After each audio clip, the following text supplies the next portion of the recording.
Kaleshwaram project కీలక files దగ్ధమైనవి.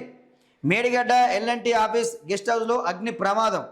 పంట పొలాల నుంచి అంటుకున్న మంటలు, కాలి బూడిదైన కంప్యూటర్లు, ఫర్నిచర్, కోటి వరకు ఆస్తి నష్టము. సో దీనికి సంబంధించి మొత్తం ఫైల్స్ కూడా దగ్ధం అయిపోయినాయట. So case close. So evidence లేదు. ఇక ఫోరెన్సిక్ ల్యాబ్లకు సంబంధించి అందులో కూడా ఉన్న ఎవిడెన్స్, అందులో కూడా ఫోన్ ట్యాపింగ్ సంబంధించి, కాళేశ్వరం సంబంధించి, అదేవిధంగా రేవంత్ రెడ్డి, తెలంగాణ ముఖ్యమంత్రి రేవంత్ రెడ్డి ఓటుకు నోటు కేసు సంబంధించి కూడా ఆ ఫోరెన్సిక్ ల్యాబ్లో ఎవిడెన్స్ ఉండే. సో అది కూడా కాలిపోయింది. సో ఎవిడెన్స్ లేకుండా పోయినా ఈ రోజుగా ఇవన్నీ రాజకీయ నాయకులు ఏదైతే ఒకరి మీద ఒకరు ఆరోపణలు చేసుకోవడానికి మాత్రమే వాళ్ళు ఈ తెర మీద తీసుకొస్తారు తప్ప వాస్తవానికి ఏ కేసులు అండి, ఏ రాజకీయ నాయకుల కేసులు ఈరోజు ప్రూవ్ అయినాయి?